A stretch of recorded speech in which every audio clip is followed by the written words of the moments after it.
Vous passez à côté de 95% de vos ventes si vous ne comprenez pas ce concept. Ici, sur le schéma que je vous ai fait, là, je vous ai mis le niveau de confiance que vos prospects ont en vous pour acheter. Et là, je vous ai mis le temps qui passe. Qu'est-ce qui se passe? C'est que ici, vous avez un seuil de confiance sur lequel, une fois que le prospect est passé au-dessus de ce seuil, il va avoir plus de chances d'acheter que de chances de ne pas acheter. Et donc, en dessous de ce seuil, vous pouvez quand même provoquer des ventes, évidemment, mais ça va vous demander un effort important au niveau marketing et au niveau persuasion. Et si vous êtes au-dessus de ce seuil, il y aura toujours un effort à fournir, mais ce sera quand même réalisable et vous aurez plus de chances finalement de convertir un prospect en client. Qu'est-ce qui se passe généralement quand un prospect rentre dans votre système? Voilà un peu sa trajectoire. Au début, il va vous découvrir ici. Ensuite, vous allez lui envoyer du contenu, faire un appel avec lui, etc. Le follow-up, avoir vraiment des éléments où, en fait, en début de cycle de découverte, le prospect va vraiment se renseigner, va être intéressé. Et donc, finalement, son niveau de confiance va monter et donc vos chances de le convertir vont augmenter également. Et là, ici, ce stade-là, c'est le moment, par exemple, où si vous avez un funnel de vente avec un appel, c'est à ce moment-là, généralement, que se fait l'appel. Ici, ça va être, par exemple, la VSL, ça va être le lead magnet, ça va être tous ces petits éléments, finalement, tous des emails, etc., qui vont vous permettre de aboutir à l'appel.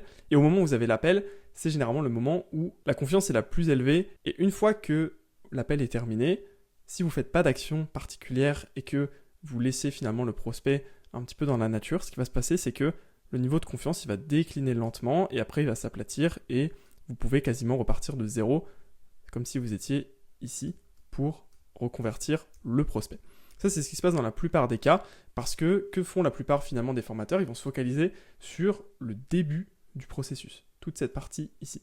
Ils vont se dire, ok, c'est là que j'ai le plus de chances finalement de closer mon lead, et donc je vais envoyer le plus d'efforts marketing, et une fois que c'est terminé, tant pis, je le laisse partir, et je me focalise sur les nouveaux leads qui vont rentrer. Je pense que c'est une énorme erreur, et que la courbe que vous devriez avoir pour vos leads, ça devrait ressembler à celle-ci.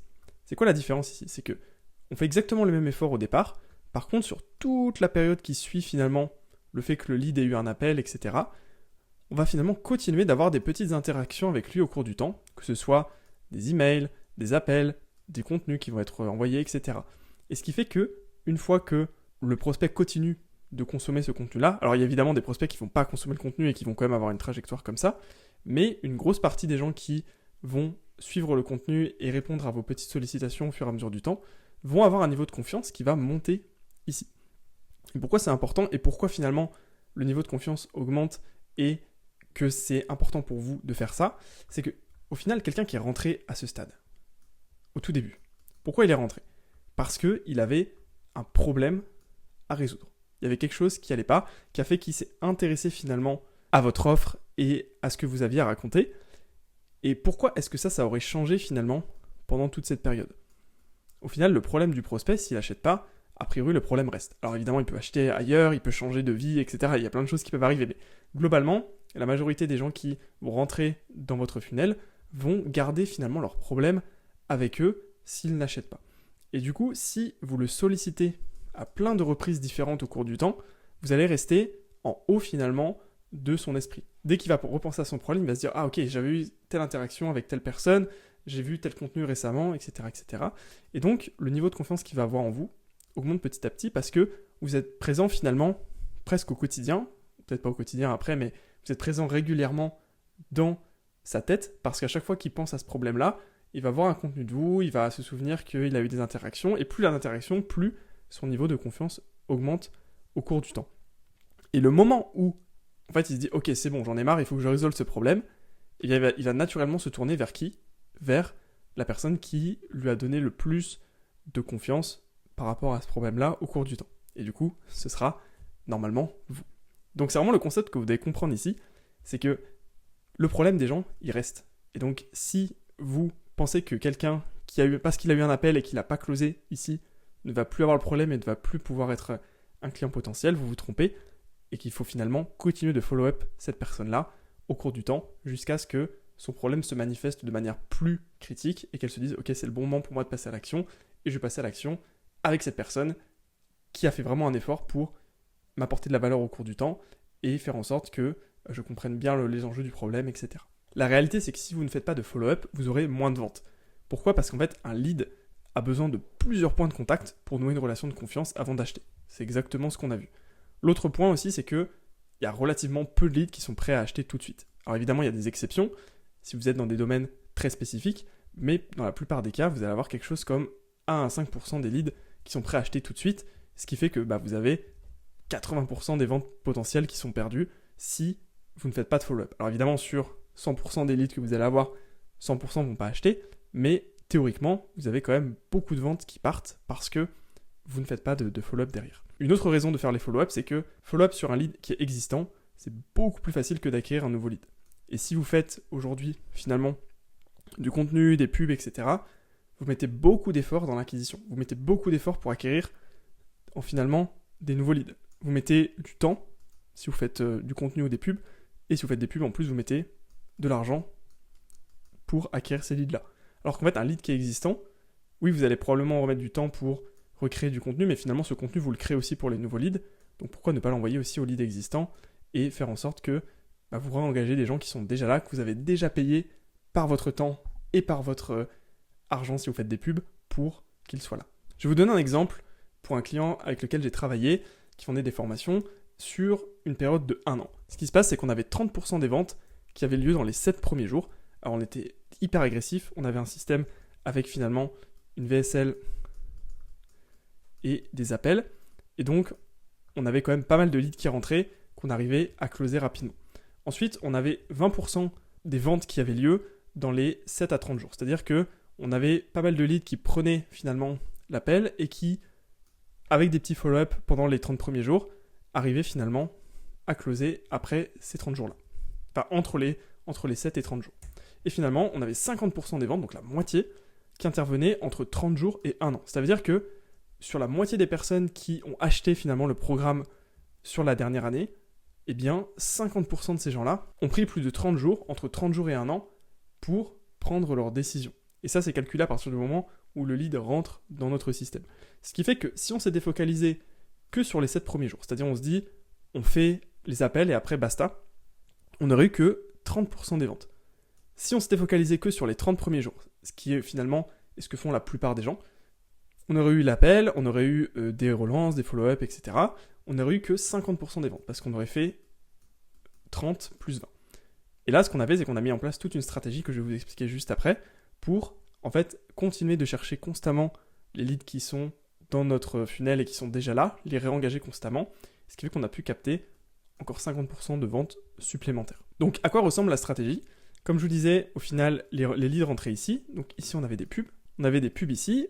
Ensuite, on avait une VSL à cet endroit-là. Et on avait ensuite un appel ici.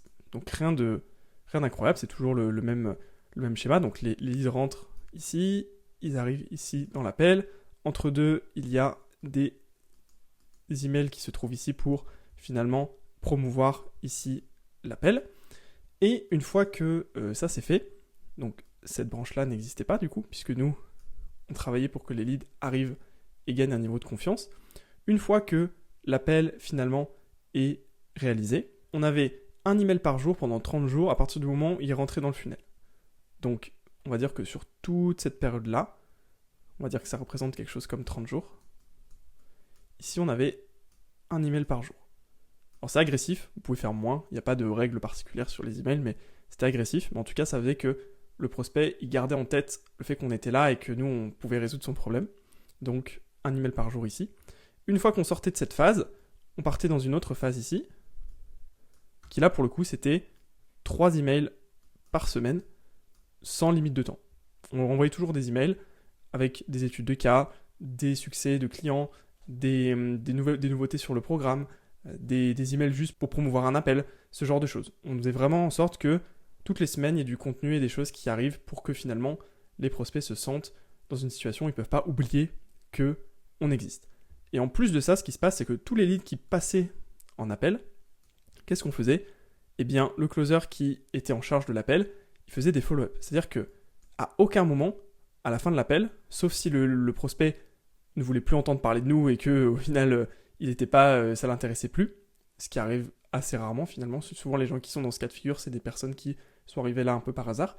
Mais pour toutes les personnes qui étaient vraiment sérieuses dans leur démarche et pour laquelle c'était pas le bon moment, le tarif correspondait pas à leur situation actuelle, ou peu importe la raison, en fait, à chaque fois, le closer doit planifier, donc vous devez planifier finalement une prochaine étape qui est très claire. Et la prochaine étape, souvent, c'est se rappeler à tel moment, prendre des nouvelles à tel moment, envoyer telle ressource. Et jamais un appel ne se clôture sans que vous sachiez exactement à quel moment vous allez revenir vers le prospect pour lui parler, pour prendre de ses nouvelles. Et à chaque fois que vous faites ici ce genre d'action, de lui renvoyer des nouvelles, vous devez planifier l'étape d'après, et planifier l'étape d'après, et planifier l'étape d'après. Et de toute façon, vous voyez que si vous ne faites pas ça, vous avez 50% de vos ventes qui partent, si on suit l'exemple que j'avais donné juste avant. Donc les éléments qui sont importants à retenir, c'est que si vous faites tout le travail ici de faire votre funnel marketing, d'aller jusque l'appel, etc., vous avez fait 50% du travail. Maintenant, tout le reste, c'est juste de comment est-ce que vous faites pour réengager les leads dans la durée. Si vous leur avez déjà parlé, il faut continuer de leur parler au cours du temps, à chaque fois avec une date très claire de quand vous allez les rappeler, quand vous allez leur relancer un message, quand vous allez follow-up avec eux.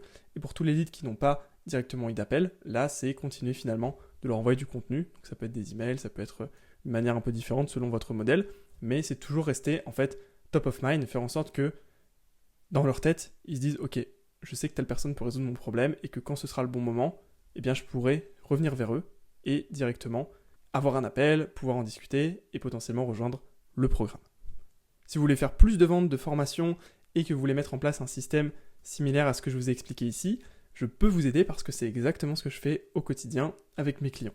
Si ça vous intéresse, vous pouvez cliquer sur le premier lien dans la description de la vidéo pour prendre un appel avec moi et en discuter. C'est gratuit et sans engagement et sans pression aussi, parce que l'objectif c'est juste de discuter ensemble pour voir si on peut travailler et si je peux vous aider. Donc cliquez maintenant sur le lien dans la description pour réserver un appel avec moi.